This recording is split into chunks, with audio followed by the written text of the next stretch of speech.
Let's turn our attention now to President Cyril Ramaphosa's activities for today. He is back in the Northwest Province for his presidential Imbizo. He will be assessing progress on government commitments made in March of last year. Now remember, we were there as he gave these commitments. Service delivery in the province, there's only one word for it. It's a shambles. Municipalities recording irregular expenditure totaling billions, and yet nothing is actually being done. Senior reporter Aviwe Mtila there for us this morning. Aviwe, hello as well. And I imagine the community going to come out in numbers. Promises were made. They want to see why it hasn't been done, or perhaps what progress, if any, has been completed. Definitely. Promises made last year on the first visit by President Cyril Ramaphosa in the Northwest Province for the district development model. Of course, he heard the community cries back then, where he was told about the water woes, told about the crime levels, the infrastructure woes, roads, states that they're in, and just GBV levels, some of what's plaguing the Northwest Province. There were commitments made, but I'll tell you, Gareth, that yesterday my colleague Bafetile Moerane was out in Ventersdorp, where we were told that similar challenges were made. In fact, she found out that there's some 60 million that was held back by National Treasury because it wasn't spent. It's money that was supposed to tackle those very infrastructure challenges. Let's now bring in the COCTA Minister, Temi Ngadimen, on side by side with the Premier of the Northwest Province. Minister, thank you for joining us at ENCA. But realistically, what progress can you tell the people of the Northwest that has been made since last year's commitments? Thank you very much. I think I must appreciate the question, but suffice to say that the President is here to receive the full report of the implementation that take place, and the acting Premier is here to articulate at length on what would have happened. But according to the issues that were raised, 80% has been covered already. It was mostly emanating from projects which have been incomplete. From roads, from water and sanitation and whatever. And in some instances, the Premier had to lead a process of turning direct grants into indirect grants, meaning either the province ourselves nationally, we implement on behalf of municipalities. The money we are talking about with 10 back is what led the Premier to take such an action. Remember, he also stands here as a MEC for cooperative governance in the province. So he's close into those issues, into dealing with them. So what does the law allow us? The law says you could be able to turn a grant in terms of who is supposed to implement the projects while you are building capacity in those municipalities. So Minister Mkunu is here. There are reservoirs that contractors are already on site in issues of water. There are issues of roads. Minister Chikunga and the Premier on provincial roads, they are here to give an articulation, not of what we think we're going to do. Contractors on 80% of those projects are already on site. The Premier, side by side with the human settlement and ourselves, we are still dealing with issues, for example, sewer in Mahikeng. We are turning and redirecting the grant into ensuring that we spend.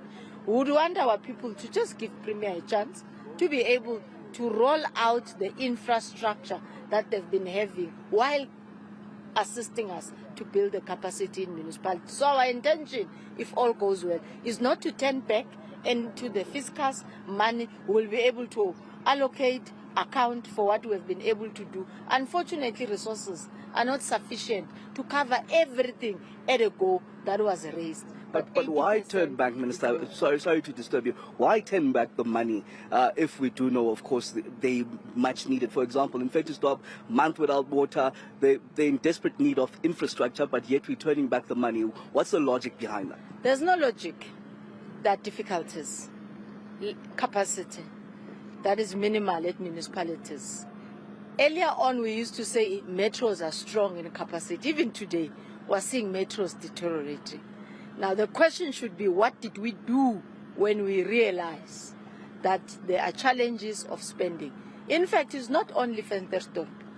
Under my leadership at COCTA, unfortunately, the municipalities, as we close the financial year in June this year, we turned back 900 million. Sad. And that is why we immediately then, jointly in MINMEC with MECs, decided that we're going to identify all projects which have been allocated the budget and were not spent to assist one another, ourselves through MISA and them through provinces, Department of Water and Sanitation, Environment, Human Settlement, to say the grants that they have can they also directly implement on behalf of municipalities so that we cover and make sure that we do not turn back. But we will talk one day on what have we done or what are we doing in terms of development of capacity. Quite a lot of acts, which is not necessarily a story of today, have been passed, competency framework being done, competency batteries to ensure that we retrain and we also recruit members that are, or staff that will be able to carry the responsibility appropriately and not turn the funds back. Okay, I just want to bring in the Premier quickly. We at the JB Marks local municipality, previously the Tlokwe as well as the Ventersdorp municipality, residents are complaining that since the amalgamation in 2016, the services have been largely skewed towards Potchefstroom, with the outcasting, if I can put it that way, of Ventersdorp. They don't have services that side. I just want your comment on this, Minister. By the way, I arrived here 30 minutes ago. I'm from Ventersdorp. I stay there.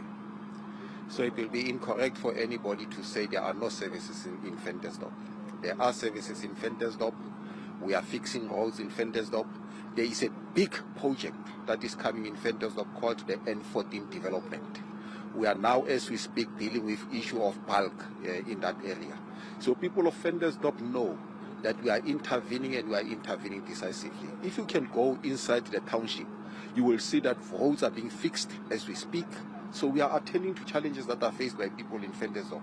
By the way, even people here, they are saying since the amalgamation, Tlokwe is no longer having money and so on, which is not true. We are working together and so on, and this is one municipality.